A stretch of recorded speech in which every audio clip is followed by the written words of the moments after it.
La porcelaine s'est brisée contre le mur du salon. Elle a manqué la tête de Carly de quelques centimètres. Austin a redressé son gilet, sans même jeter un œil au désordre. « Quand sa grâce arrivera, a-t-il lancé, tu garderas ta bouche fermée et tu serviras le vin.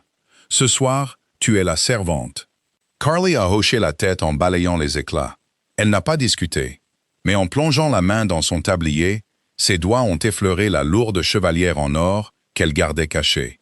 Ce soir, elle n'allait pas rester dans sa poche. Austin aimait son bœuf saignant. Il aimait son vin bon marché, mais décanté dans du cristal de luxe. Et il aimait ses femmes silencieuses. Il se tenait devant le miroir doré du hall d'entrée. Il retirait une peluche de son revers de velours. C'était un bel homme, à condition de ne pas regarder de trop près le tic nerveux de sa mâchoire, ou la façon dont ses yeux balayaient constamment l'argenterie qu'il n'avait pas encore mise en gage.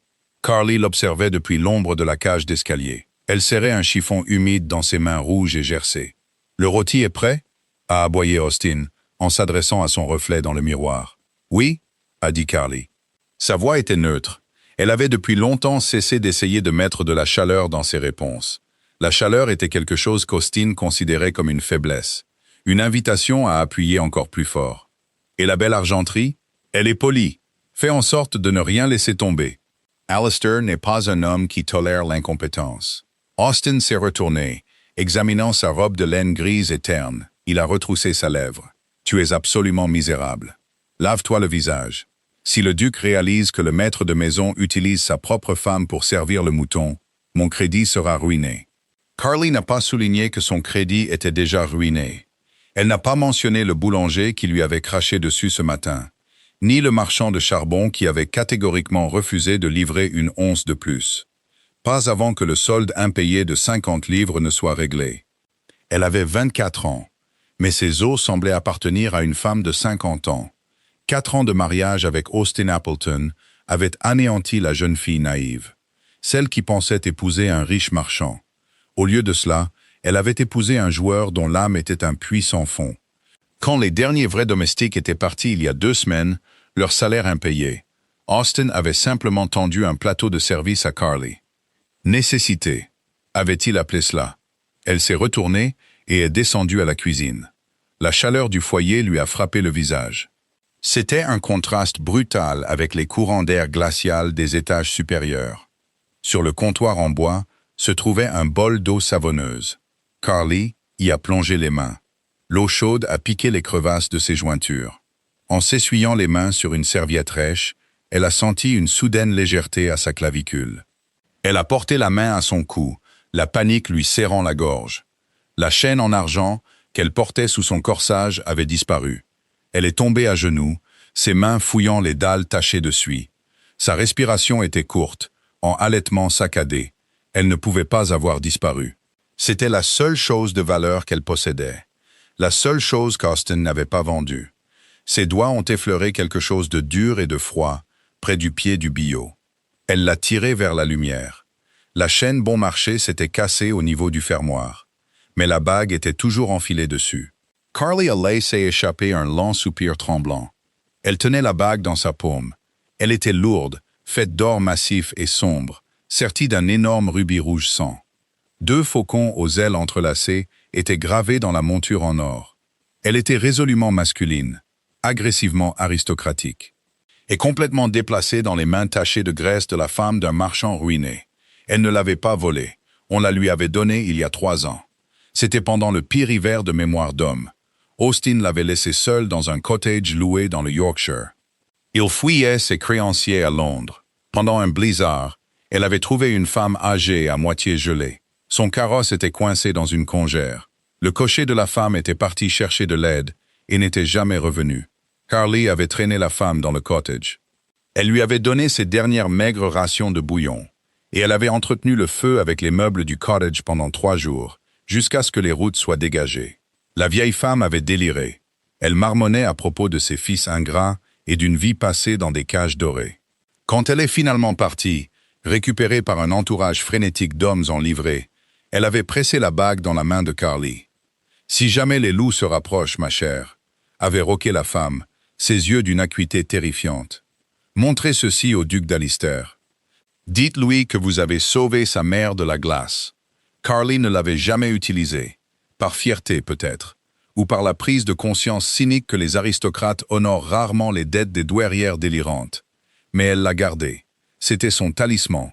Un coup lourd a résonné à la porte d'entrée, à l'étage. La voix d'Austin est descendue, stridente de panique. « Carly, va ouvrir, et souviens-toi de ta place. » Carly a regardé la chaîne brisée. Elle ne pouvait pas la porter autour de son cou. Si elle la laissait dans la cuisine, Austin trouverait sans aucun doute un moyen de fouiner et de la voler pour payer son tailleur. Avec une ligne dure et serrée se formant sur ses lèvres, Carly a détaché la chaîne brisée et l'a jetée dans le feu. Elle a pris la lourde chevalière en or et l'a glissée sur le majeur de sa main droite. Elle était lâche, mais elle tiendrait si elle gardait la main recroquevillée. Elle s'est essuyé le visage avec la serviette, a pris le plateau d'argent et est montée pour ouvrir la porte. Henry Fitzroy, le duc d'Alister, ne voulait pas être là. Il est entré dans le vestibule sombre de la maison des Appleton, retirant son lourd manteau de laine. C'était un homme grand et large d'épaules. Il avait des yeux de la couleur du silex ancien et une mâchoire qui semblait toujours serrée contre une migraine. À 34 ans, il était immensément riche, impitoyablement pragmatique et complètement épuisé par le défilé incessant de sycophantes qui voulaient une part de sa fortune. Austin Appleton n'était que le dernier parasite en date. L'homme avait coincé Henry dans son club, transpirant à travers son col. Il avait bredouillé à propos d'une expédition commerciale aux Antilles qui garantissait un retour sur investissement quintuplé. Henry avait accepté de dîner uniquement parce que son avocat avait mentionné qu'Appleton détenait les titres de propriété d'une partie des docks dont Henry avait besoin pour sa propre compagnie maritime. Henry prévoyait de racheter la dette, d'écraser financièrement Appleton et de prendre les docks. C'était du commerce. Cela ne demandait aucune émotion. Votre grâce. Austin est arrivé en dérapant dans le foyer, s'inclinant si bas qu'il a failli se cogner la tête sur le plancher. Un honneur absolu. Ma maison est bénie. Henry a tendu son gilet à la servante qui attendait près de la porte. Il ne l'a pas regardé, Appleton. Espérons que la nourriture soit meilleure que le temps. Bien sûr, bien sûr. Par ici. Henry a suivi Austin dans la salle à manger. La table était dressée avec une argenterie élaborée et dépareillée. La pièce sentait le vieux, l'humide et la cire d'abeille bon marché. Henry a pris sa place au bout de la table. Austin avait insisté, presque en rampant, et a joint ses doigts, observant le marchand transpirer. « J'ai déniché un excellent Bordeaux, votre grâce. » Austin a bredouillé, gesticulant sauvagement. « Seulement le meilleur. »« Fille, sers le vin. » Henry a levé les yeux alors que la servante entrait dans la lumière des bougies. Elle ne ressemblait pas à une servante. Certes, elle portait l'uniforme terne, ses cheveux sévèrement relevés, mais sa posture était rigide, inflexible. La plupart des domestiques que Henry rencontrait se recroquevillaient sous son regard, déférent et invisible. Cette femme se déplaçait avec une grâce lente et délibérée. Ses yeux étaient fixés sur le pied du verre. Son visage était pâle, sans poudre ni fard, frappant par son épuisement creusé. Il a remarqué ses mains. Elles étaient à vif, les jointures fendues par l'eau chaude et le savon de soude. Mais alors qu'elle saisissait la lourde carafe de cristal, l'inclinant sur son verre, la lumière des bougies a capté quelque chose de métallique. Henry a froncé les sourcils. Il a regardé le vin couler, un ruban sombre de rouge. Il a regardé la main droite de la servante. Enroulée autour de la base de la carafe, se trouvait une bague en or. Henry a cessé de respirer. Le bruit ambiant du bavardage d'Austin s'est estompé en un bruit de fond sourd et lointain. Ses yeux se sont fixés sur le rubis. Il connaissait la taille. Il connaissait les 2 faucons gravés sur l'anneau. Il avait passé son enfance à regarder ce lourd bijou d'or tapé contre les accoudoirs des fauteuils à oreilles. Il l'avait regardé reposer sur des coussins de velours. Il l'avait regardé aller sous terre. Non, il n'était pas allé sous terre. Le croque-mort l'avait informé avec d'immenses excuses que la duchesse douairière avait ordonné de le retirer de son testament. Elle avait déclaré l'avoir laissé à un fantôme dans la neige. Henry avait dépensé une fortune pour retrouver la femme dont sa mère avait parlé avec exaltation sur son lit de mort. La femme qui l'avait abritée pendant le blizzard du Yorkshire il y a 3 ans. Sa mère avait vécu une année de plus grâce à cette étrangère. Henry a lentement levé les yeux de la bague vers le visage de la servante. Elle ne le regardait pas. Elle a fini de verser le vin, a reculé et s'est dirigée vers le verre d'Austin. Comme je le disais, votre grâce.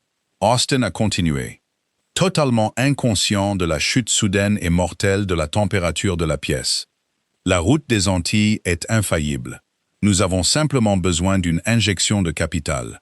50 000 livres suffiraient à garantir les navires. Henry n'a pas entendu un mot sur les navires. Il a regardé Austin. Il a regardé la façon dont Austin claquait des doigts pour que la servante se dépêche. Il a regardé la façon dont l'homme ne la considérait même pas comme un être humain. Appleton. Henry a interrompu. Sa voix était calme, mais elle possédait une gravité particulière qui a fait qu'Austin a instantanément fermé la bouche. Oui, votre grâce. Henry a pris son verre de vin. Il a fait tourner le liquide rouge, ses yeux fixés sur la servante qui se tenait silencieusement dans le coin. Vous semblez manquer de personnel. Une maison de cette taille devrait avoir un laquais, un majordome. Pourtant, vous avez une seule servante pour servir un duc. Le visage d'Austin est devenu d'un violet violent et laid.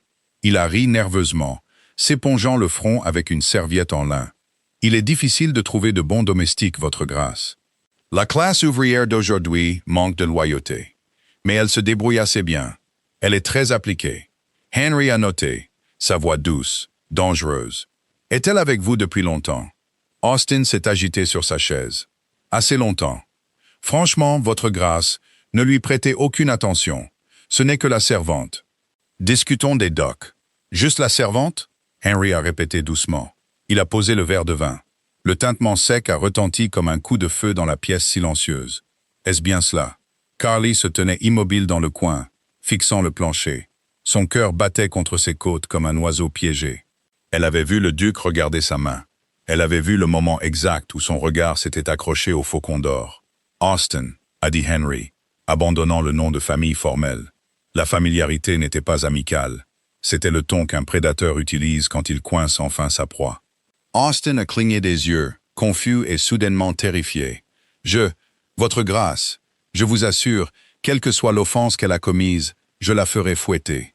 Fille, viens ici. Carly a pris une profonde inspiration. Elle est sortie de l'ombre et s'est approchée de la table. Elle a gardé le menton haut. Elle n'a pas regardé Austin. Elle a regardé directement dans les yeux gris silex du duc d'Alister. « Mettez vos mains sur la table », a ordonné Henry.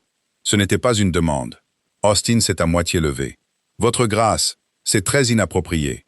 Asseyez-vous, Appleton, ou je demanderai à mon laquais de vous traîner dans la rue et de vous briser les jambes. » Dit Henry.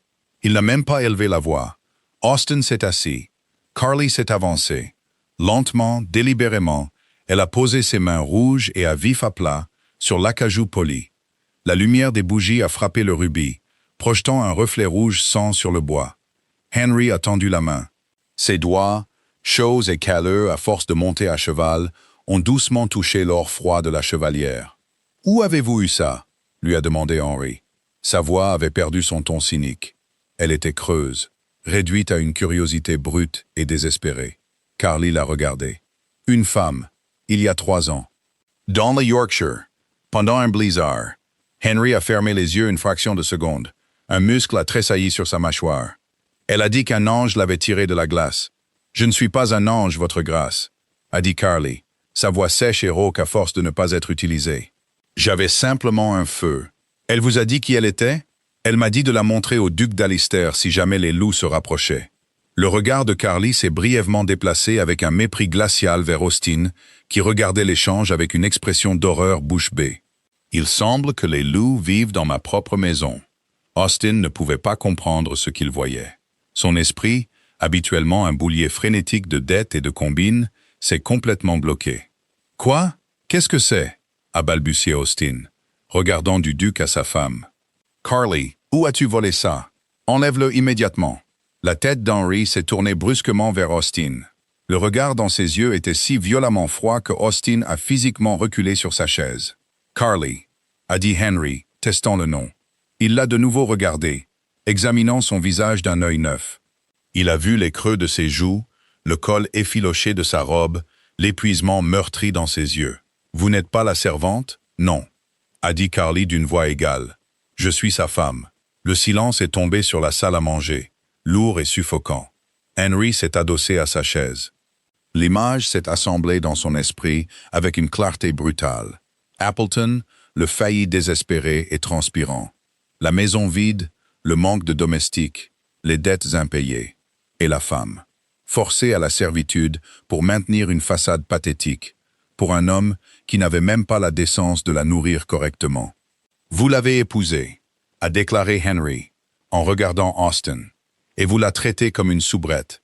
Vous, votre grâce, vous vous méprenez », a crié Austin. La panique a finalement percé son choc. Elle est malade. C'est une pénitence. Elle est sujette à des crises d'hystérie. Elle insiste pour travailler. N'insultez pas mon intelligence. Appleton. Henry l'a interrompu, sa voix mortelle. Je sais exactement ce que vous êtes. J'ai examiné vos registres. Je sais que vous êtes noyé sous les dettes.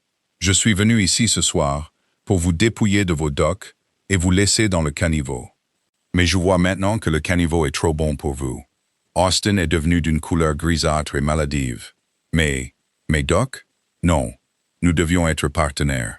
Henry l'a ignoré. Il s'est levé. Il a contourné la table jusqu'à se tenir devant Carly. Il l'a dominé de sa taille, mais il n'y avait aucune intimidation dans sa posture. Il a regardé ses mains, toujours posées sur la table, portant la bague qui avait scellé le salut de sa mère. « Ma mère est morte il y a 2 ans. » Lui a-t-il dit doucement. Ses poumons ne se sont jamais complètement remis de cet hiver. Mais elle a eu une année de plus grâce à vous. Elle est morte dans son propre lit, en me tenant la main, au lieu de mourir de froid dans un fossé. Je vous ai cherché chaque jour depuis. Carly a dégluti difficilement. La carapace protectrice d'apathie qu'elle avait portée pendant 4 ans s'est fissurée. Une soudaine et vive pointe de larmes a menacé ses yeux, mais elle les a refoulés en clignant des yeux. C'était une femme gentille. Même en délirant, elle avait de terribles manières. Un court et authentique éclat de rire s'est échappé des lèvres d'Henry. « C'est tout à fait ma mère. » Il a tendu la main et a doucement couvert la sienne. « Pourquoi n'êtes-vous pas venu me voir? Je ne pensais pas qu'un duc se soucierait de la femme d'un marchand et... » Elle a jeté un regard de côté à Austin. « Mon mari intercepte le courrier. Je n'avais pas d'argent pour un carrosse jusqu'à votre domaine. Je n'ai plus eu d'argent à moi depuis le jour où je l'ai épousée. » Austin s'est relevé de sa chaise en se précipitant, tombant à genoux. « Votre grâce, quoi qu'elle ait fait pour vous, je suis son mari. Nous ne faisons qu'une seule chair, un seul domaine. Si une récompense lui est due, elle appartient à la maison Appleton. » Henry a lentement tourné la tête pour regarder l'homme qui rampait à ses pieds. Le dégoût irradiait de lui comme la chaleur d'une fournaise. « Appleton, » a dit Henry doucement. « Si vous parlez encore, je vous couperai la langue et vous la servirai sur cette argenterie bon marché. » Austin a serré la bouche, gémissant par le nez. Henry s'est retourné vers Carly. « Faites vos bagages. Vous quittez cette maison. » Carly s'est figée. « Partir? Pensiez-vous que j'allais laisser la femme qui a sauvé la vie de ma mère entre les mains d'un rat? » a demandé Henry, son front se plissant, comme si le concept était absurde. « Vous venez avec moi, dans mon domaine. Vous aurez vos propres appartements, une allocation digne d'une femme de votre rang, et vous ne frotterez plus jamais un sol. Il est mon mari, » a dit Carly, le conditionnement de 4 années luttant contre la lumière soudaine et aveuglante de l'évasion. « La loi? La loi, » a dit Henry, un sombre sourire jouant sur ses lèvres, « est écrite par des hommes comme moi. Mes avocats rédigeront un accord de séparation d'ici demain matin. Appleton le signera. Il vous rendra votre dot en totalité, et il renoncera à toute prétention sur vous. » Henry a baissé les yeux sur Austin, qui le regardait avec une horreur abjecte. Ou bien Appleton se retrouvera enfermé à la prison de Fleet pour fraude. Ses dettes seront réclamées simultanément par tous les créanciers de Londres, et ses précieux docks seront réduits en cendres. Qu'est-ce que ce sera, Austin? Austin a hoché la tête frénétiquement, des larmes coulant sur ses joues grasses. Je signerai n'importe quoi. Carly a regardé Austin, l'homme qui l'avait terrorisé, affamé et humilié. Il avait l'air pathétique, petit. Pour la première fois depuis des années, elle n'a rien ressenti en le regardant. Pas de peur, pas de colère, juste une immense pitié creuse. Elle a pris une profonde inspiration, glissant sa main dessous celle d'Henry. Elle a touché le lourd rubis en or sur son doigt. « Je n'ai rien à emballer », a dit Carly. Henry a hoché la tête lentement. Il a reculé et lui a offert son bras. Alors nous partons maintenant. Carly n'a pas hésité. Elle a posé sa main sur la laine sombre de la manche du duc. Elle n'a pas regardé Austin en sortant de la salle à manger. Elle n'a pas regardé la porcelaine brisée dans le salon. Quand la lourde porte en chêne de la maison s'est refermée derrière eux, l'air glacial de la nuit lui a frappé le visage. Mais pour la première fois en 4 ans, Carly n'a pas eu froid. Carly s'est arrêtée sur le trottoir. Le carrosse du duc se dressait dans le brouillard humide de Londres. C'était une silhouette formidable de bois noir poli et de lampes en laiton étincelantes. 4 énormes hongres gris frappaient leurs sabots ferrés contre les pavés mouillés, soufflant des panaches de vapeur blanche dans l'air nocturne. Un laquais en livrée sombre et impeccable se tenait droit près de la porte ouverte. Ses yeux étaient fixés droit devant, tenant un parapluie pour les protéger de la bruine qui s'intensifiait. Elle a baissé les yeux sur ses bottes éraflées et couvertes de boue. Puis elle a regardé le velours immaculé et moelleux des marches escamotables du carrosse. « Je vais ruiner la tapisserie », a déclaré Carly. C'était un fait simple et indéniable. L'ourlet de sa robe traînait dans la boue de la rue. Elle sentait la graisse de mouton, le savon de soude et le désespoir. Henry s'est arrêté sur le trottoir à côté d'elle. Il n'a pas offert de platitude polie. Il n'a pas balayé son inquiétude d'un revers de main galant. Il a simplement jeté un coup d'œil à l'intérieur du carrosse, puis à ses bottes. « C'est ma tapisserie à ruiner », a dit Henry. « Montez ». Carly a saisi la poignée en laiton. Ses jointures brûlaient au contact du métal froid. Elle s'est hissée et est entrée dans la cabine faiblement éclairée par une lanterne. Ça sentait le cuir cher, le bois de santal et la laine propre. La chaleur pure de l'espace clos lui a frappé le visage, dégelant des muscles de sa mâchoire qu'elle n'avait pas réalisé être crispés. Elle s'est assise raidement dans le coin, se pressant aussi près que possible des panneaux de bois laqués pour minimiser son empreinte. Henry est monté après elle. Il a pris la banquette opposée, étendant ses longues jambes dans l'espace ample, bien qu'il ait pris soin de garder ses bottes loin de sa jupe. Le laquais a fermé la lourde porte avec un bruit sourd et retentissant. Le monde extérieur, Austin, la maison en ruine, les créanciers ont disparu instantanément. Ils ont été remplacés par le balancement et le cliquetis rythmique du carrosse qui démarrait. Pendant un long moment, aucun d'eux n'a parlé. Le seul son était le claquement des sabots et le sifflement sourd de la pluie contre la vitre. Carly regardait par la fenêtre les becs de gaz flous qui défilaient. Son esprit était un désordre chaotique et fracturé, luttant pour rattraper la réalité de son corps. 1 heure plus tôt, elle se préparait à un coup de son mari parce qu'elle avait fait tomber une cuillère dans la cuisine. Maintenant, elle était assise en face de l'un des pères les plus puissants du royaume, en route vers une maison dont elle n'avait entendu parler que dans des rumeurs chuchotées. « Vous ne me faites pas confiance !» Abba observait Henry tranquillement. Carly a tourné la tête. Il la regardait. Les faibles lumières du carrosse projetaient des ombres dures sur les angles vifs de son visage, le faisant ressembler moins à un gentleman qu'à un mercenaire. « Je n'ai aucune raison de faire confiance à un homme qui détient le pouvoir », a répondu Carly. Sa voix était stable, bien que ses mains tremblaient là où elles étaient jointes sur ses genoux. « Le pouvoir veut généralement quelque chose en retour. Je n'ai plus rien à donner. Je ne suis pas Austin », a dit Henry. « Non, vous êtes bien plus dangereux qu'Austin. » Elle a soutenu son regard. « Austin est un lâche. Il frappe parce qu'il est faible. Vous l'avez détruit en moins de 3 minutes, et vous avez à peine élevé la voix. Cela demande une sorte de cruauté spécifique. » Henry n'a pas semblé offensé. Au contraire, une lueur de respect sombre a traversé ses yeux gris. « Je suis impitoyable quand la situation l'exige. Les hommes comme votre mari ne comprennent que la violence, qu'elle soit physique ou financière. J'ai simplement parlé sa langue maternelle. Et quelle langue me parlez-vous? L'honnêteté, a dit Henry, se penchant légèrement en avant, posant ses coudes sur ses genoux. Ma mère était la seule personne dans ma vie qui ne voulait ni mon argent, ni mon titre, ni mon influence. Elle était mon ancre à l'humanité.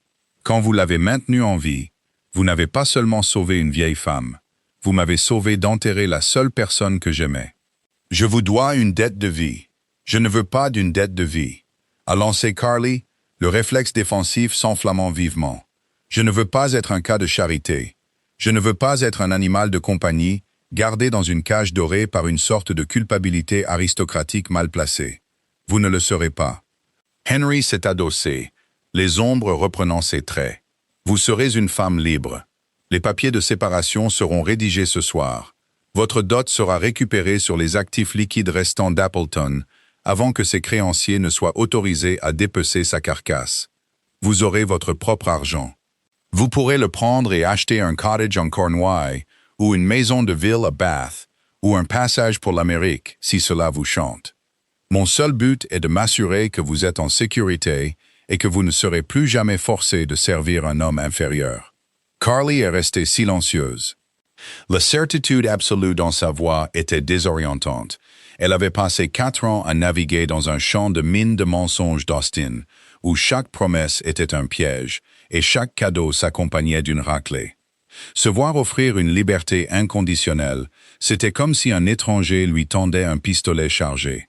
Elle ne savait pas si elle devait le pointer ou le laisser tomber. Elle a baissé les yeux sur ses mains. Elle portait toujours la bague. Le lourd anneau d'or était froid contre sa peau à vif. Elle a commencé à l'enlever de son doigt. « Gardez-la », a dit Henry doucement. « Elle est à vous. Elle appartenait à votre famille. Elle appartient à la personne à qui ma mère l'a donnée. » Henry a regardé par la fenêtre. « D'ailleurs, vous la portez mieux que mon grand-père ne l'a jamais fait. » Carly a arrêté de tirer. Elle a serré la main en un point, sentant le poids du rubis pressé contre ses jointures. C'était comme une ancre. Pour la première fois de la nuit, elle a fermé les yeux et a laissé sa tête reposer contre le dossier en velours. Elle n'a pas dormi, mais elle a cessé d'anticiper le prochain coup. Allister House ne ressemblait pas à une maison. Elle ressemblait à une forteresse. Quand Carly s'est réveillée le lendemain matin, le silence était un poids physique. Pendant une seconde terrifiante et désorientante, elle est restée raide sous la lourde courte pointe de soie, attendant le cri inévitable d'Austin, réclamant ses bottes, son thé ou sa vengeance. Rien n'est venu. Seulement le doux tic-tac d'une horloge de grand-père dans le couloir et les faibles bruits étouffés d'une immense maisonnée fonctionnant avec une précision huilée. Elle s'est assise. La chambre dans laquelle on l'avait placée était d'une taille stupéfiante. Les murs étaient recouverts de damas bleu pâle. Les meubles étaient lourds, en acajou sculpté, et un feu crépitait joyeusement dans la cheminée en marbre, chassant l'humidité de l'automne. C'était une suite d'invités conçue pour la royauté en visite, pas pour la femme d'un marchand ruiné. Un léger coup à la porte la fit sursauter. L'habitude était profondément ancrée dans sa mémoire musculaire. « Entrez », a-t-elle réussi à dire, sa voix éraillant sa gorge. La porte s'est ouverte, et une femme en robe noire impeccable et tablier blanc est entrée. Elle était plus âgée, avec des cheveux gris fer bien rangés sous un bonnet et un visage qui semblait totalement intransigeant. Elle portait un plateau d'argent chargé d'une théière en porcelaine, de toast et d'œufs. « Bonjour madame, je suis madame Gable, la gouvernante. » La voix de la femme était vive, mais avait une cadence étonnamment douce. Elle a posé le plateau sur une petite table près du feu. Sa grâce a demandé qu'on vous laisse dormir jusqu'à ce que vous vous réveilliez par vous-même. Il est presque 11 heures. Carly a fixé le plateau. Je devrais être levée. Il y a du travail. Elle s'est arrêtée, l'absurdité de la pensée la submergeant. Il n'y avait pas de grille à nettoyer ici, pas d'argenterie à polir. Madame Gable lui a lancé un long regard évaluateur. Ses yeux se sont posés sur les mains de Carly, notant la peau rouge et craquelée, et la lourde chevalière en or à son doigt. Si la gouvernante avait des questions sur la raison pour laquelle son maître avait ramené à la maison une femme vêtue de haillons portant la bague de la duchesse douairière, elle les gardait impitoyablement enfouies. « Le seul travail que vous ayez aujourd'hui, madame, est de manger votre petit déjeuner, » a dit fermement madame Gable. Sa grâce a également pris la liberté d'envoyer chercher une modiste. Elle a laissé quelques vêtements prêts à porter pour vous, car les vôtres ont été retardés.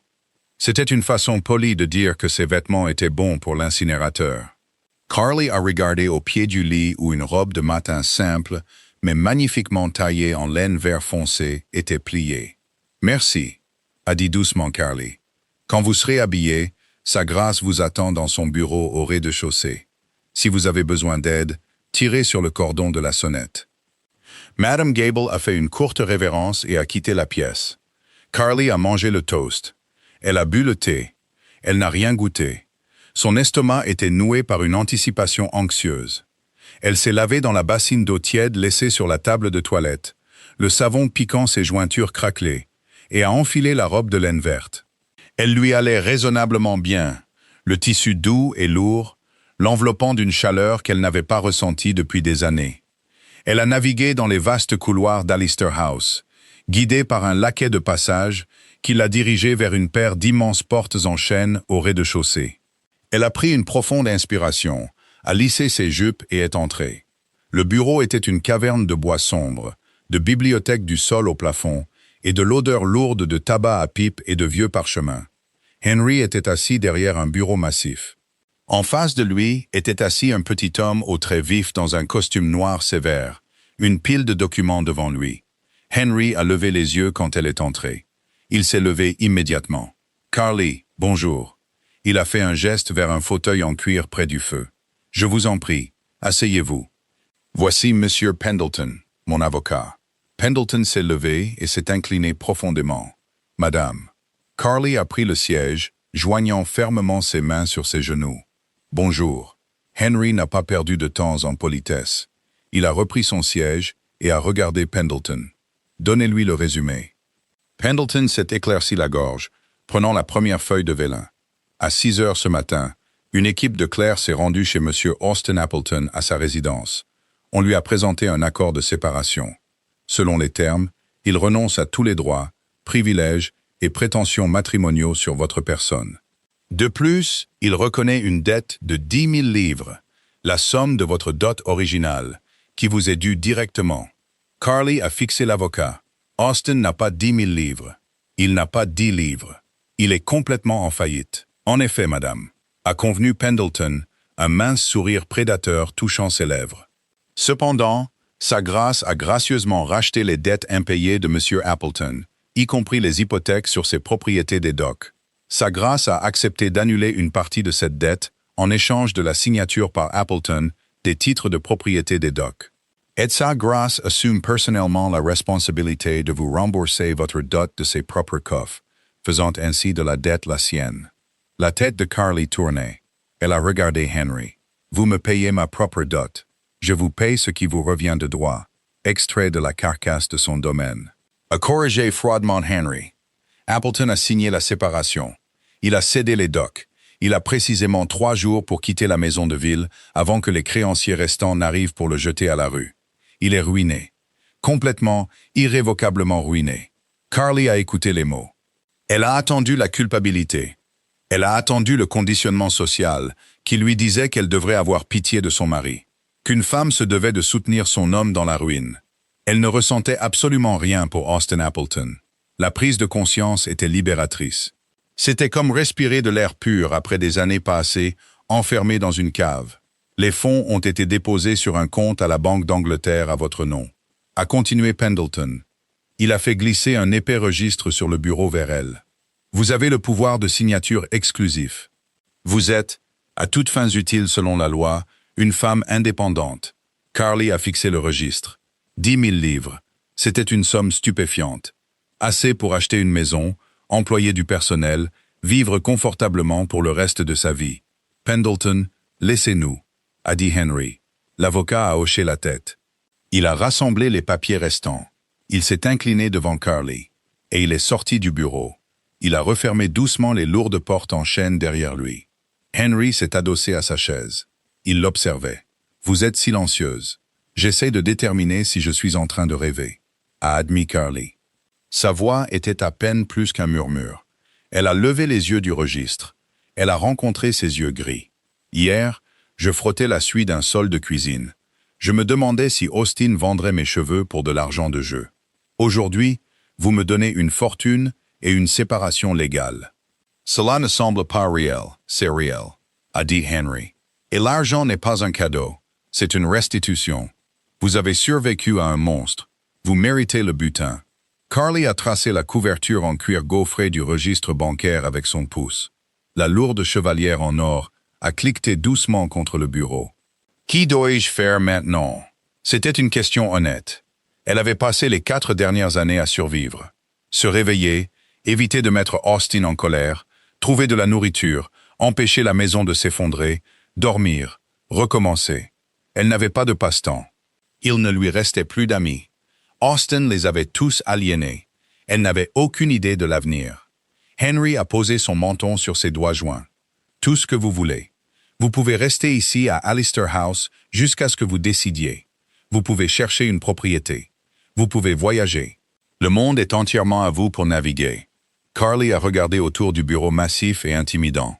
Elle a regardé le duc, un homme qui déplaçait des montagnes avant le petit déjeuner, juste pour régler un compte. Elle se sentait petite, mais pour la première fois, elle ne se sentait pas écrasée. « Je pense », a dit lentement Carly, une résolution calme et inconnue se construisant dans sa poitrine. « J'aimerais apprendre à gérer correctement un compte en banque. Je refuse d'être à nouveau ignorante des chiffres. » Les chiffres, a découvert Carly, étaient entièrement dépourvus de malice. Ils ne mentaient pas. Ils ne buvaient pas. Et ils ne jetaient pas de carafes en cristal contre le mur lorsqu'ils étaient déséquilibrés. Ils existaient simplement, attendant d'être compris. Pendant les 3 premières semaines de son séjour à Allister House, Carly a traité la vaste bibliothèque du rez-de-chaussée d'Henry comme un sanctuaire. Elle a réquisitionné un petit bureau en acajou près des fenêtres orientées à l'est, s'est armée d'un encrier en argent et d'une pile de vélin frais, et est partie en guerre contre sa propre ignorance.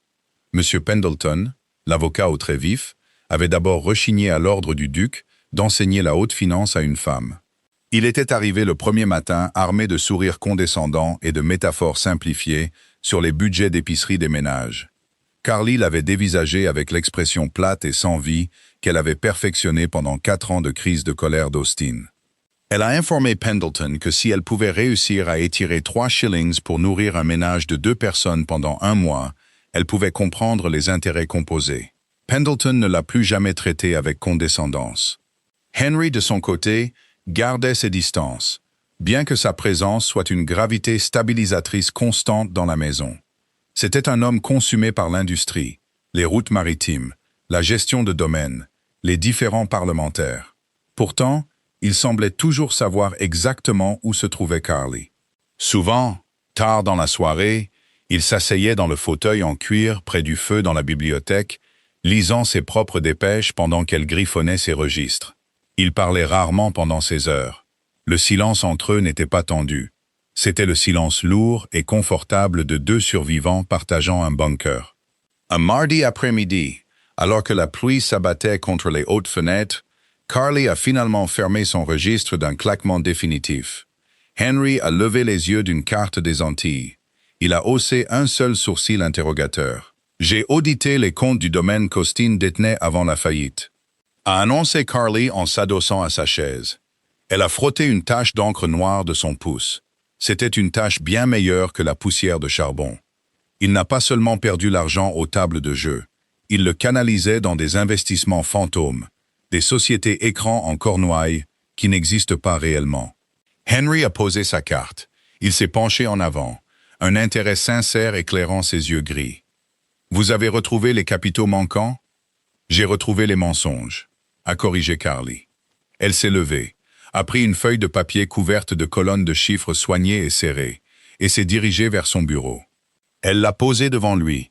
Il a utilisé ma dot pour obtenir un prêt d'une banque à Bristol, puis a immédiatement transféré ses fonds à une entreprise minière enregistrée au nom de son frère.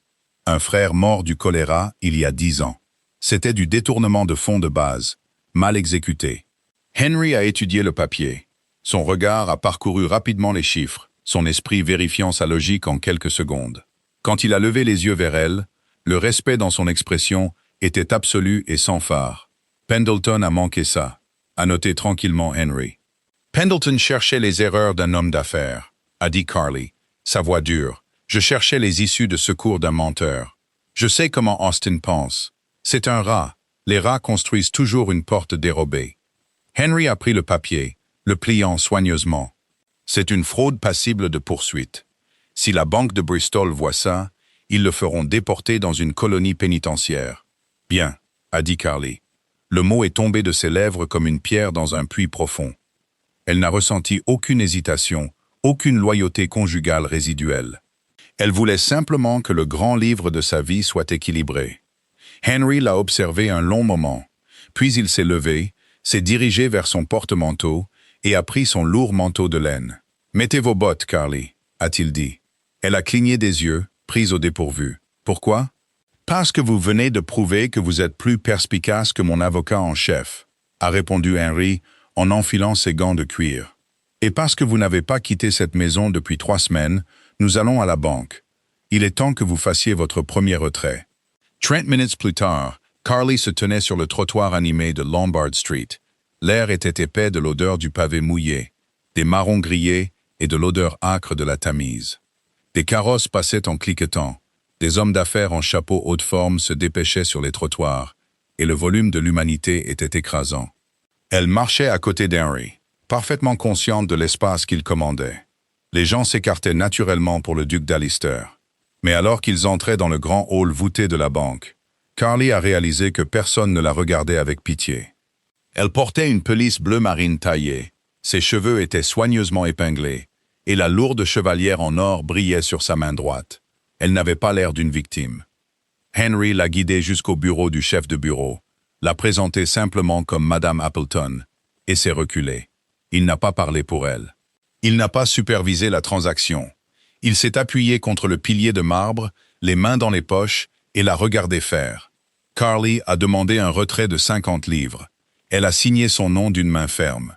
Quand le commis lui a tendu les billets de banque neufs, elle a senti une décharge électrique lui parcourir le bras.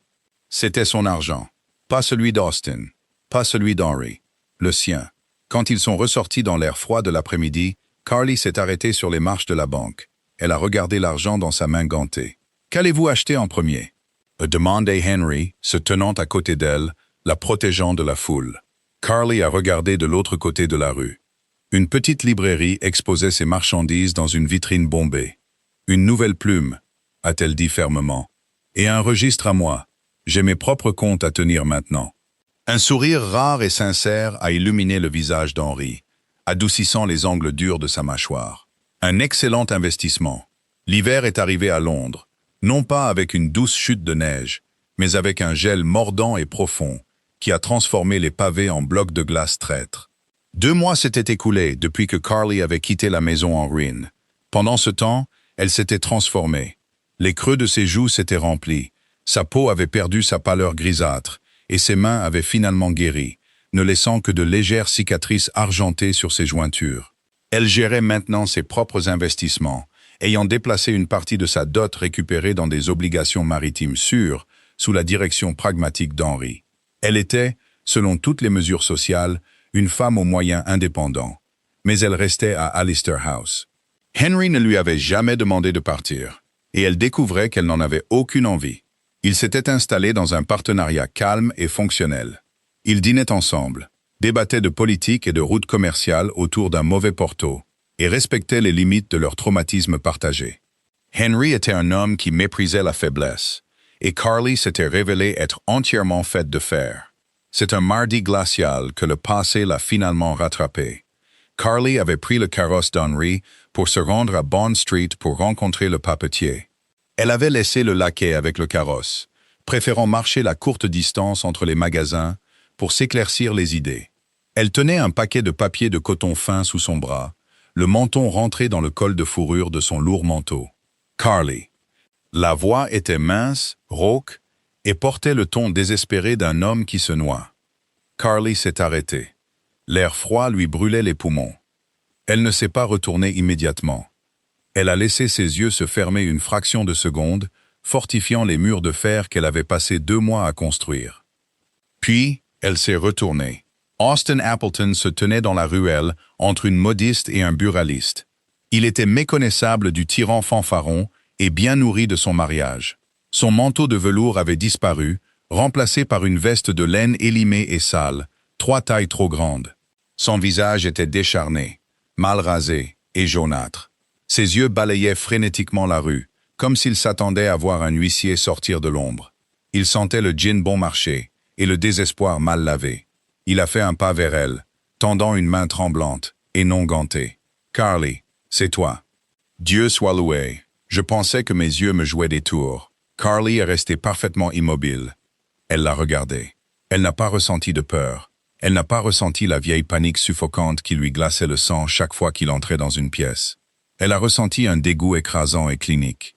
« Austin, a-t-elle dit. » Sa voix était plate, portant parfaitement dans l'air vif. « Tu as l'air... » Il a dégluti difficilement, observant son manteau coûteux, la couleur saine de son visage, la confiance stable de sa posture. Tu as l'air en forme. Il te traite bien alors? Le duc? Je me traite bien moi-même, a corrigé froidement Carly. Que veux-tu, Austin? Tu violes les termes de la séparation en m'approchant. Carly, s'il te plaît. A-t-il gémi, tombant à genoux sur le pavé glacial. Plusieurs passants se sont arrêtés pour regarder, mais Austin s'en fichait. Il était complètement brisé. Ils ont tout pris. La banque de Bristol. Ils ont découvert l'affaire de Cornouailles. Il y a un mandat d'arrêt contre moi. Je dors dans des embrasures de porte. Je n'ai pas mangé depuis 3 jours. C'est regrettable. Austin a cligné des yeux, stupéfait par son manque total d'émotion. Regrettable? Carly, je suis ton mari. Devant Dieu, tu as de l'argent maintenant. Je sais que tu en as. Le duc t'a donné 10 000 livres. Donne-moi juste 50, 20. Assez pour acheter un passage sur un bateau pour la France. S'il te plaît, Carly. Au nom des vœux que nous avons prononcés. Carly s'est approchée de lui. Elle a regardé dans ses yeux injectés de sang et larmoyants. Tu as renoncé à ces vœux la première fois que tu m'as frappé, a dit Carly, sa voix baissant à un murmure mortel. Tu y as renoncé quand tu m'as affamé, quand tu as vendu le médaillon de ma mère pour payer une dette de jeu, quand tu m'as tendu un plateau de service et que tu m'as appelé juste la servante. J'étais désespéré, a crié Austin, tendant la main vers l'ourlet de son manteau. Carly a reculé en douceur, complètement hors de sa portée. Non, tu étais cruel. Il y a une différence. Elle a fouillé dans son réticule. Les yeux d'Austin se sont illuminés d'un espoir pathétique et désespéré. Il pensait qu'elle cherchait son porte-monnaie. Au lieu de cela, Carly a sorti un petit morceau de papier plié. Elle l'a laissé tomber sur les pavés glacés devant lui. « Qu'est-ce que c'est » a halté Austin, fixant le papier. « C'est l'adresse d'un hospice à Spitalfields » a dit Carly. « Ils fournissent 2 repas par jour et un lit en échange de 14 heures de dur labeur à casser des pierres. C'est un travail honnête, ce que tu n'as jamais fait de ta vie. » Austin la fixa, son visage se tordant d'horreur et de rage. « Toi, ingrate, au cœur de pierre. » Il s'est jeté en avant, ses mains formant des griffes, revenant au seul outil sur lequel il avait jamais vraiment compté, la violence. Carly n'a pas bronché. Elle n'a pas crié. Avant même qu'Austin ne puisse se relever complètement, une lourde canne à pommeau d'argent s'est abattue sur sa poitrine, le projetant violemment en arrière sur la glace. Carly a tourné la tête. Henry se tenait à 1 mètre de là. Il s'était approché en silence absolu. Ses yeux gris étaient fixés sur Austin avec l'intensité d'un prédateur regardant un rat estropié. Le duc n'avait même pas transpiré. Il s'appuyait simplement sur sa canne, protégeant Carly de la portée d'Austin. « Je crois, » a dit Henry, sa voix un grondement bas et terrifiant, « que la dame vous a dit de casser des pierres, Appleton. » Austin a reculé à 4 pattes, la terreur l'emportant sur sa faim. Il n'a pas dit un mot de plus. Il s'est relevé et s'est enfui dans la ruelle, glissant sur la glace, disparaissant dans le brouillard de Londres. Henry l'a regardé partir, la mâchoire serrée. Il s'est tourné vers Carly, ses yeux scrutant son visage à la recherche de tout signe de choc ou de détresse. « Il vous a touché ?»« Non, » a dit Carly d'une voix égale. Elle a regardé l'endroit où Austin s'était agenouillé. « Il ne m'a pas touché. Je vous ai suivi depuis la papeterie, » a admis Henry, sa prise se relâchant légèrement sur la canne. « Je l'ai vu approcher. J'aurais dû intervenir plus tôt. Je m'excuse. »« Ne vous excusez pas, » a dit Carly. Elle a levé les yeux vers Henry, une fierté féroce et indéniable brûlant dans sa poitrine. « J'avais besoin de le voir. J'avais besoin de voir ce qu'il est vraiment. Et qu'est-il? Un fantôme, » a dit Carly, se détournant de la ruelle. Elle a ajusté sa prise sur son paquet de papier. « Et je n'ai plus de temps pour les fantômes. J'ai des registres à équilibrer. » Elle a commencé à marcher vers le carrosse. Henry l'a regardé un instant, un sourire lent et profondément satisfait, touchant les coins de sa bouche avant de se mettre à ses côtés. La pluie martelait les fenêtres de la bibliothèque, un assaut incessant sur le verre. À l'intérieur, le feu crépitait, projetant de longues ombres dansantes sur le bureau massif en acajou. Carly était penchée sur une vaste carte de la Méditerranée, un compas en laiton tenu lâchement dans sa main droite. Tandis qu'elle bougeait, la lourde bague en or et rubis captait la lumière du feu, brûlant comme une braise silencieuse contre sa peau pâle. Elle traçait une route commerciale vers Naples. À côté d'elle, Lord Hathaway, un homme dont l'arrogance n'avait d'égal que la taille de sa flotte marchande, tapotait impatiemment ses doigts contre son genou vêtu de velours. Il était arrivé à l'improviste 1 heure plus tôt, s'attendant à forcer la main du duc d'Alister pour un accord tarifaire très déséquilibré sur une flotte de navires marchands. Il ne s'attendait pas à ce que le duc se verse un verre de scotch, s'assoie près du feu et redirige toute la négociation vers une femme. « Avec tout le respect que je vous dois, madame », a dit Hathaway, le mot dégoulinant d'une condescendance à peine dissimulée. C'est une question de logistique navale. Les courants autour du détroit de Gibraltar sont notoirement traîtres. Une erreur dans les estimations de tonnage saisonnier pourrait coûter des milliers. Ce n'est pas une tâche pour une amatrice. Carly n'a pas levé les yeux de la carte. Elle a soigneusement marqué un point près de la côte de la Sicile avec un crayon. Vous avez tout à fait raison, Lord Hathaway. Une erreur serait catastrophique. C'est pourquoi je suis franchement stupéfaite que vous ayez tenté de glisser une clause de dépréciation de 5% à la 3e page de ce contrat, en la masquant comme une taxe météorologique variable. Hathaway s'est raidi. Le tapotement rythmique de ses doigts s'est brusquement arrêté. Je vous assure que c'est une pratique maritime standard. C'est une pratique standard pour un pirate, a corrigé calmement Carly. Elle s'est redressée, laissant tomber le compas sur la carte avec un claquement sec. Elle s'est tournée pour faire face à l'homme plus âgé, son expression totalement dépourvue d'intimidation. Vous demandez à sa grâce d'assumer l'entière responsabilité de l'assurance, pendant que vous prélevez 5% du bénéfice brut avant même que les navires n'accostent à Londres. Nous accepterons des frais opérationnels fixes de 2% et vous partagerez la charge de l'assurance à parts égales. Ou sa grâce louera simplement les docks à la Compagnie des Indes orientales d'ici demain midi. Hathaway a rougi d'un rouge profond et laid. Il a regardé par-dessus Carly, tournant des yeux suppliants vers Henry, qui sirotait tranquillement son scotch dans le fauteuil. « Alister, vous n'allez sûrement pas laisser cette mandataire dicter les termes à un père du royaume. » A balbutié Hathaway. « C'est une insulte. » Henry a pris une lente gorgée de sa boisson. Il a regardé Hathaway avec un regard si plat et ennuyé qu'il en était presque mortel. « Elle n'est pas ma mandataire, Hathaway. Elle est la directrice principale des docks de l'Est. Et elle a entièrement raison. Vous avez essayé de me tromper dans ma propre maison. Je n'ai rien fait de tel. »« Si, vous l'avez fait, » a dit doucement Henry. Il a posé son verre. « Et parce que vous avez tenté de le faire tout en insultant la femme qui vous a pris la main dans le sac, les frais opérationnels sont maintenant de 1%. Signez le contrat ou trouvez un autre port. » Hathaway a ouvert la bouche pour argumenter, a vu la finalité absolue dans les yeux gris silex du duc et a refermé sa mâchoire. Il a attrapé une plume sur le bureau, a violemment apposé sa signature au bas du vélin et est sorti de la bibliothèque en trombe sans un mot de plus. Les lourdes portes en chêne se sont refermées derrière lui, laissant un silence retentissant dans leur sillage. Carly a regardé les portes un instant. Puis, elle a ramassé le contrat signé, a soufflé doucement sur l'encre humide pour la sécher, et l'a glissé dans le portefeuille en cuir. 1% va ruiner sa marge sur les expéditions de soie, a noté Carly. Il survivra, a répondu Henry. Il s'est levé, abandonnant son verre vide, et s'est dirigé vers le bureau. Il s'est tenu à côté d'elle, regardant la carte qu'elle avait tracée. Vous l'avez parfaitement gérée. Il pensait que j'étais une secrétaire. Il pensait que vous étiez une faiblesse, a corrigé Henry. Les hommes comme Hathaway regardent une femme et ne voient qu'une cible. Ils ne réalisent pas que le fer est forgé dans le feu, pas dans le salon. Carly a regardé ses mains. Les profondes crevasses et les ampoules à vif de son mariage avaient disparu, remplacées par une peau lisse et une force calme et constante. Elle portait la bague de la duchesse douairière à sa main droite chaque jour. Elle avait cessé d'être un simple talisman de survie.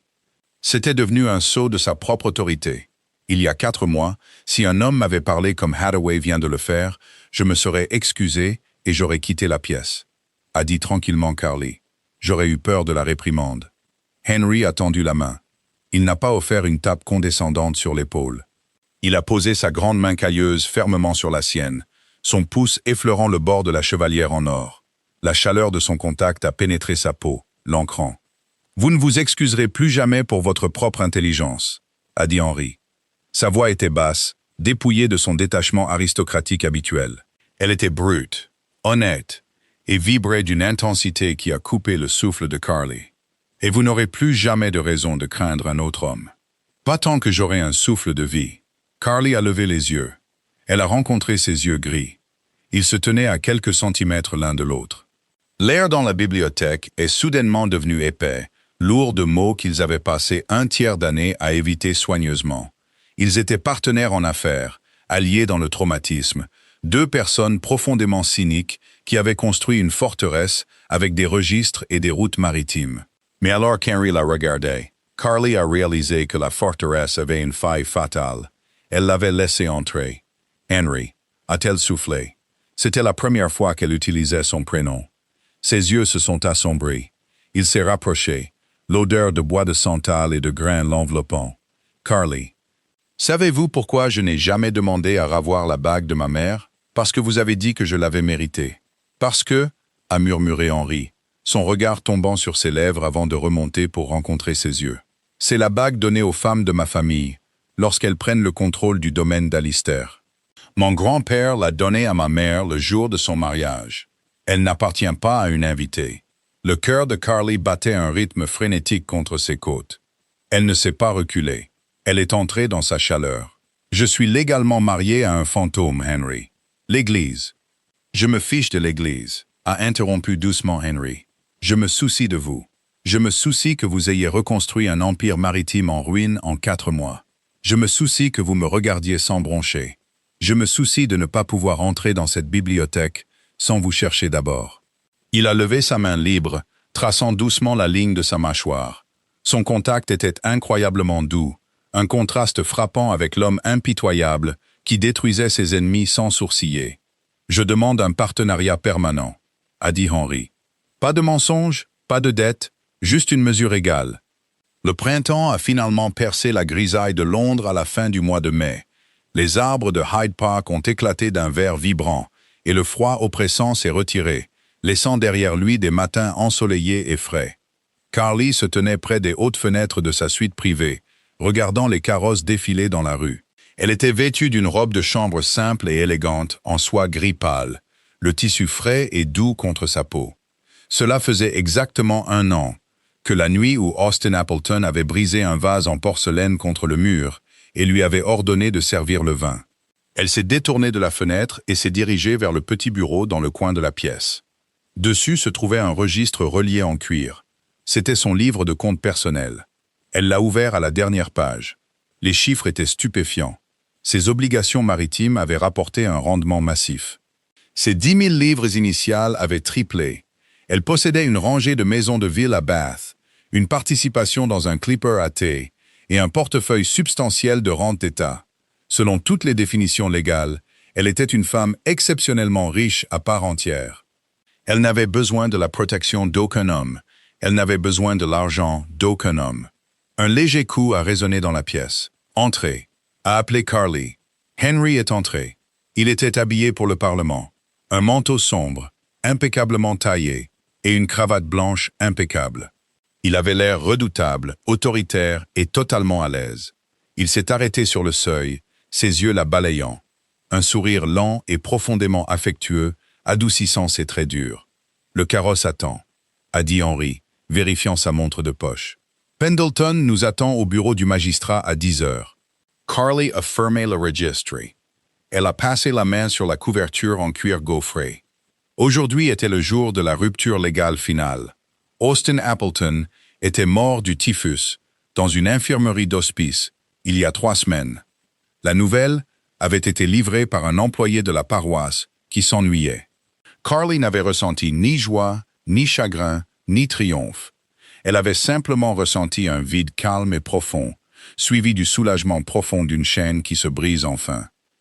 Le rendez-vous avec Pendleton aujourd'hui était pour finaliser la dissolution du domaine Appleton, effaçant légalement le nom d'Austin de son histoire. Elle sortirait du bureau du magistrat veuve, libre de tout lien matrimonial. « Êtes-vous prête ?» a demandé Henry, entrant dans la pièce. Il s'est approché d'elle, sa présence commandant instantanément l'espace. « Je le suis », a dit Carly. Elle a baissé les yeux sur sa main droite. Elle a lentement saisi la lourde bague en or et rubis.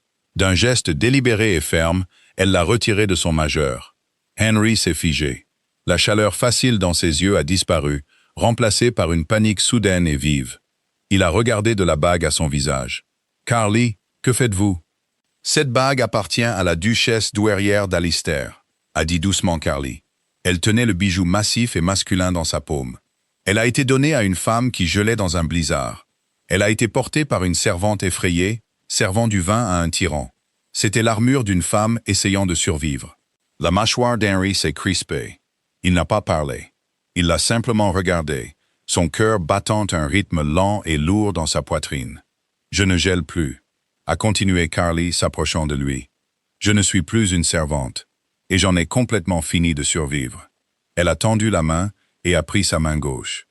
Elle a placé la lourde chevalière au centre de sa grande paume et a refermé ses doigts dessus. « Elle appartient à votre famille, Henry, » a-t-elle dit. « Je vous la rends. » Henry a fixé son poing fermé. Il ressemblait à un homme qui venait de voir toute sa flotte sombrer au fond de l'océan. Il a dégluti difficilement. « Je vois. Si c'est votre décision, je demanderai à Madame Gable de faire vos bagages. Vous avez plus qu'assez de capital pour acheter une maison où vous le souhaitez. » Carly a laissé échapper un rire court et silencieux. C'était un son authentique, brillant et plein de vie. Elle a fouillé dans la poche de sa jupe en soie. « Vous êtes un brillant stratège, Henry, mais vous passez complètement à côté de l'essentiel, » a dit Carly. Elle a sorti sa main de sa poche. Sur sa paume reposait un simple et élégant anneau d'or massif et sombre. Il était entièrement sans fioriture, dépourvu de rubis ou de faucons. Il était simple, incassable. Henry a fixé l'anneau simple, puis il a levé les yeux vers son visage. La panique s'est lentement dissipée de ses yeux, remplacée par une prise de conscience aveuglante et écrasante. « Je ne veux plus porter l'armure de votre mère, » lui a dit Carly, lui tendant l'anneau simple. « Je veux porter ma propre bague, une qui n'est pas une dette de vie, une qui n'est pas un paiement pour un sauvetage. Je veux une bague qui signifie simplement que je choisis de rester ici avec vous. » Henry n'a pas hésité. Il a jeté la lourde chevalière en rubis sur le bureau, complètement indifférent à l'endroit où elle atterrissait. Il a pris l'anneau d'or simple de sa paume. Ses grandes mains, normalement si stables, tremblaient légèrement alors qu'il attrapait sa main gauche. Il a glissé l'anneau d'or simple sur son annulaire. Il lui allait parfaitement. Henry a baissé les yeux sur sa main, puis l'a tiré contre sa poitrine. Il a enfoui son visage dans ses cheveux, ses bras l'enlaçant avec une force féroce et possessive qui la fit se sentir plus ancrée qu'elle ne l'avait jamais été de toute sa vie. Mesure égale, a murmuré Henry d'une voix rauque contre sa tempe. Mesure égale, a convenu Carly, posant sa tête contre son épaule. Ils se tenaient là, dans la douce lumière du matin, un duc et une veuve, deux âmes cyniques qui avaient rampé dans la boue la plus sombre et avaient d'une manière ou d'une autre trouvé leur chemin vers la terre ferme. Il n'y eut pas de grande déclaration, pas de vœux fleuris, juste la vérité stable et indéniable d'un registre parfaitement équilibré. Merci beaucoup de m'avoir rejoint dans ce voyage à travers des rues sombres et de grands salons. Si la rébellion silencieuse de Carly et la justice rapide du duc vous ont plu, n'hésitez pas à appuyer sur le bouton « J'aime » pour me le faire savoir. N'oubliez pas de partager cette histoire avec d'autres amateurs de drames historiques qui apprécient un conte où les opprimés obtiennent enfin ce qu'ils méritent. Abonnez-vous à la chaîne et activez la cloche pour ne jamais manquer nos prochaines plongées historiques et nos récits captivants. Votre soutien nous aide à faire vivre ces histoires. D'ici la prochaine fois, prenez soin de vous et continuez à lire.